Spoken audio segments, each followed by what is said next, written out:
गंगा किनारे स्थित महर्षि देवानंद के आश्रम में एक दिन उनके शिष्य अरुण ने उनसे प्रश्न किया, गुरुदेव, यदि भगवान हर जगह हैं, तो संसार में पाप क्यों होता है? गुरुदेव मुस्कुराए और बोले, इसका उत्तर मैं तुम्हें एक कथा के माध्यम से दूंगा। प्राचीन काल में सत्यनारायण नामक एक राजा था जो धर्मपरायण और न्यायप्रिय था, लेकिन उसके मन में एक प्रश्न उठता रहता, यदि भगवान सर्वव्यापी हैं तो संसार में अन्याय और अपराध क्यों होते हैं? इसका उत्तर जानने के लिए वह अपने राजगुरु आर्षि वशिष्ठ के पास पहुंचा। राजगुरु बोले, इसका उत्तर मैं तुम्हें एक प्रयोग से दूंगा। आज रात्रि मेरे साथ नगर भ्रमण पर चलो। राजा सहमत हो गया। रात्रि में दोनों नगर भ्रमण के लिए निकले।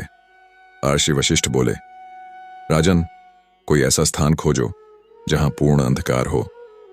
राजा ने सेवकों को आदेश दिया, लेकिन उन्होंने बताया कि नगर में हर जगह कहीं ना कहीं दीपक जल रहे हैं या चंद्रमा की रोशनी फैली हुई है। राजा ने नगर के बाहरी हिस्से में जाने का निर्णय लिया, लेकिन वहां भी चांदनी अंधकार को पूरी तरह मिटा रही थी।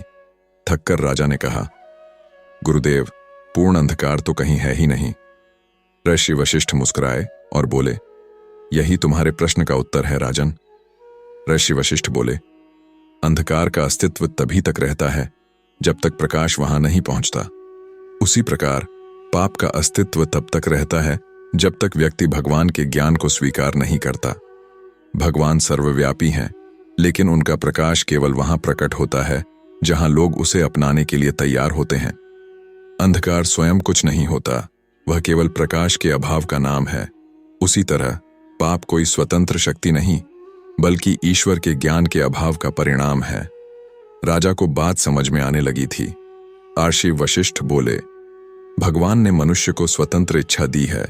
उन्होंने ज्ञान का दीपक भी दिया है, लेकिन यह मनुष्य पर निर्भर करता है कि वह उसे जलाए या नहीं।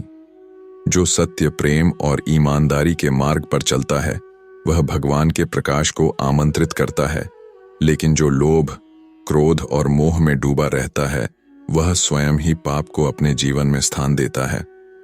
भगवान हर जगह हैं, लेकिन जब तक मनुष्य स्वयं उन्हें अपने जीवन में स्थान नहीं देता तब तक पाप बना रहेगा। राजा को अपने प्रश्न का उत्तर मिल चुका था।